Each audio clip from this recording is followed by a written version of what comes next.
The Arctic is a land of profound contrast, you know.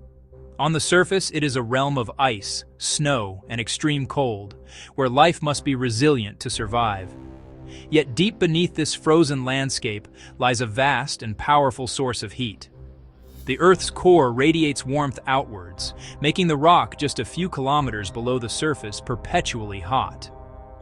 This strange juxtaposition creates a challenge we call the Arctic energy paradox. Communities live directly above immense thermal energy, yet they often rely on expensive and polluting fossil fuels to heat their homes and power their lives. This paradox is felt most keenly at the dinner table. In many remote northern towns, food security is a constant struggle. Almost all fresh produce must be transported over vast distances, often by airplane or seasonal sea lifts. This long and complex supply chain is incredibly expensive, and spoilage is passed directly to the consumer. It is a system that leads to shocking prices. To break this cycle, a different source of energy is needed. For a time, a new technology seemed to offer a solution. From around 2015 to 2023, vertical indoor farming gained global momentum. Stacked hydroponic trays, energy-efficient LED lights, precise climate control. A few pioneering projects reached northern communities, bringing fresh, locally grown lettuce, herbs, and other vegetables year-round. They were beacons of innovation in a challenging landscape. But the business model was critically dependent on electricity. Large data centers and AI loads strained grids, driving wholesale prices up, a trend magnified in isolated Arctic microgrids. In some cases, standing charges rose by as much as 94% between 2024 and 2026. Thin margins vanished. The very electricity that enabled their existence became their greatest liability. In the far north, heat is the primary load. Using electricity to make heat is inefficient, especially when diesel can drive power costs to 50 cents per kilowatt hour or more. The dream of affordable produce faded as one farm after another faced an existential crisis. A new approach was needed: affordable, abundant heat. The answer lies not in generating more electricity, but in directly harvesting the heat deep within the Earth. Far below permafrost, geology provides a constant thermal baseline. Deep, closed-loop geothermal safely accesses this warmth with sealed wells connected by long horizontal laterals. It can be deployed in diverse Arctic geology. 2 deep vertical wells are drilled and linked by horizontal pipes, forming a massive underground radiator. A benign fluid circulates in a sealed loop, absorbing heat by conduction and delivering it at the surface before repeating the cycle. Nothing is injected into or extracted from the rock, except heat. Unlike fracking, there's no fracturing, high-pressure fluids, or produced wastewater. Risk of induced seismicity or groundwater contamination is negligible. Companies like EVOR demonstrate reliable high-temperature output, often exceeding 120 degrees Celsius. This firm, year-round heat is ideal where the sun can vanish for months. Deploying any deep drilling technology in the Arctic requires careful consideration of the permafrost. Permafrost is soil, rock, and ice that has remained frozen for at least 2 consecutive years and can be hundreds of meters thick. It underpins ecosystems and infrastructure across the north. Uncontained heat could cause subsidence, damage, and methane release.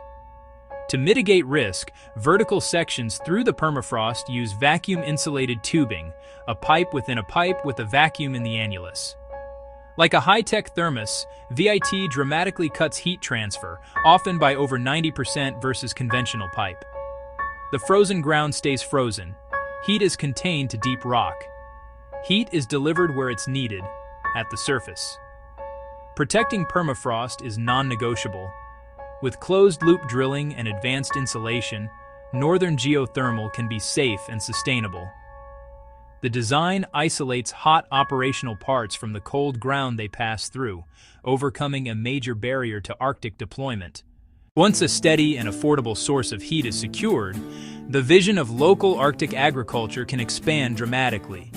Instead of small boxes for lettuce, we can build light-filled structures supporting diverse crops, tropical domes.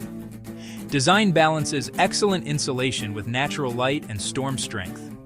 ETFE, an ultra-light, durable film, forms multi-layered, air-inflated pillows with high transparency and snow-shedding surfaces.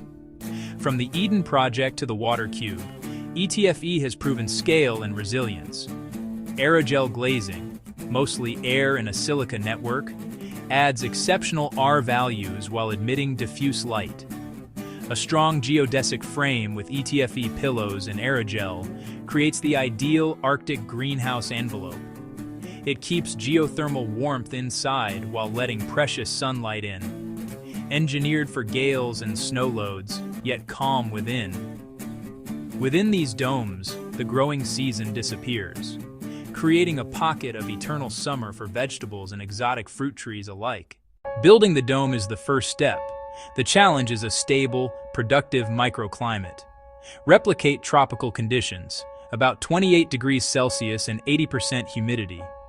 A primary heat exchanger transfers energy from the geothermal loop to a sealed secondary loop distributed through the dome. Radiant circuits warm root zones gently and consistently. Forced air units circulate to maintain uniform temperature. Moisture is balanced with evaporative humidifiers and desiccant dehumidification to deter mold. Supplemental lighting needs are modest, met by a small organic Rankine cycle generator or a micro-wind solar mix. Shift from brute force lighting to strategic supplementation. Many tropical fruits depend on specific pollinators not native to the Arctic. Managed bumblebees help, but create dependency. An integrated approach combines insects with AI-guided robotic pollinators, while UV-transparent ETFE reduces fungal pressure. Look beyond the sticker price. Consider total cost of ownership. Air freight and diesel microgrids have low CAPEX but volatile, high OPEX. Diesel, maintenance, and transport can fluctuate wildly. Planning suffers. Among the highest LCOE globally, costs pass to consumers. Closed-loop geothermal flips the profile, higher CAPEX, ultra-low OPEX. Wells and advanced domes cost tens of millions, an upfront commitment. Then the fuel is free. Maintenance is modest. Over decades, models show 60 to 70% lower total cost than diesel LED farms or air-freighted food. After amortization, producing the next tomato or banana tree costs near zero. Capacity scales without proportional energy costs, abundance compounds. Displacing diesel in flight slashes emissions and black carbon, direct local and global benefits. In the Arctic, technology must stand on a foundation of social and ethical responsibility. These are indigenous homelands, Inuit, Sami, Gwich'in, and many others. Rights, knowledge, and sovereignty must be central to geothermal development. Follow UNDRIP. Free, prior, and informed consent. True partnership from the start. Partnership spans all phases, feasibility to governance. Pursue community ownership or majority indigenous stakes to keep wealth local. Create jobs, build capacity, and align benefits with community priorities. Modern laws must define subsurface heat rights, ensure fair licensing, mandate permafrost protection, and embed co-management and benefit sharing. Legal clarity reduces risk for investors while ensuring development is just and sustainable. Turning the Arctic energy paradox into abundance requires strategy. First, shield existing community growers from punitive electricity rates during the transition. Second, fund pilot hubs to validate closed-loop geothermal and dome materials across diverse Arctic conditions. Pilots build confidence among communities, policymakers, and investors. Third, enact clear subsurface heat rights, permafrost protections, and long-term monitoring. Co-developed with Indigenous governments. Above all, commit to Indigenous leadership and co-ownership.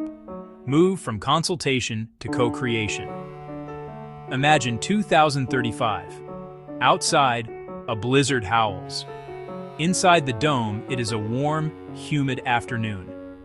Children run under mangoes. The community no longer worries about the next shipment. Silent heat from deep earth, managed by and for the people who call this land home.